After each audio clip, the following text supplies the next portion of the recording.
Good morning, friends, and welcome to video number one in this series that's called Dating and Courtship.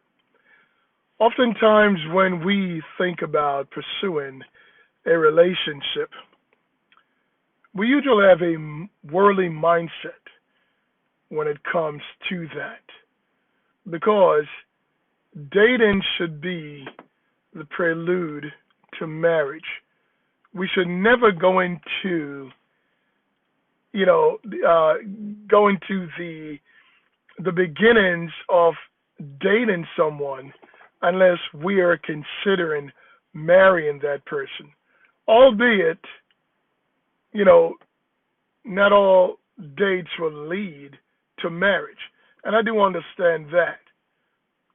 Nonetheless, we shouldn't consider dating someone if we would not consider marrying that individual. Because in the old days, you know, talking about in the previous century, you know, most folks would have a chaperone for that couple that is considering dating, and it wasn't considered dating; it was called courtship because the intent is that those two individuals would eventually be married. And the only reason why they're courting is because they're serious about getting married. You can't go into the prospect of dating except you are considering the possibility of marrying that young man or woman.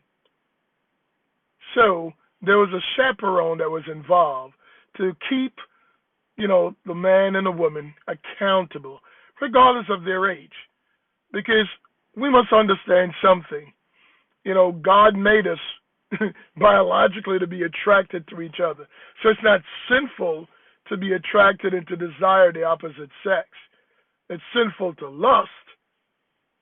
But if we are going to, think about, wanting a mate and thinking about dating someone, it is because we're very serious about the prospect of one day marrying this individual.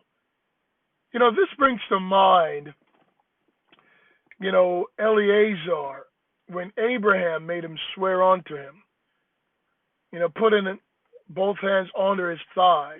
I guess that was a way of, doing an oath back in those ancient days. And he told him that I want you to go to my people and I want you to take a wife from there and bring back for my son. Because Abraham was up in age and he knew that he could die at any moment. So he wanted to make arrangement so that his son Isaac would have a bride, but not from the Canaanite, not from those people whom he lived amongst, those people that he knew that were not godly, those people that were often immoral. So he said, I want you to go to my people and I want you to get a young woman from there and to bring her back to be my son's wife. And that was an oath that was made. So back then we see that marriages were usually arranged. And it's okay for marriages to be arranged because I firmly believe that when we choose to love, it is a conscious decision. It is an act of the will. When we are going to marry someone, if we're going to choose to love someone. So since it's a voluntary act of the will, we can choose not to love.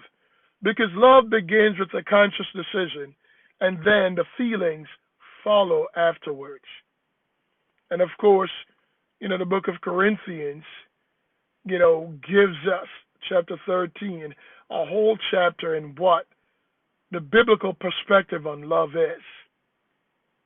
So if we want to pursue a relationship, it's got to be as it was in ancient times and even the previous century, that we're very serious about that young man or, or woman, whether we're young or even older in age, because we can get married at any time.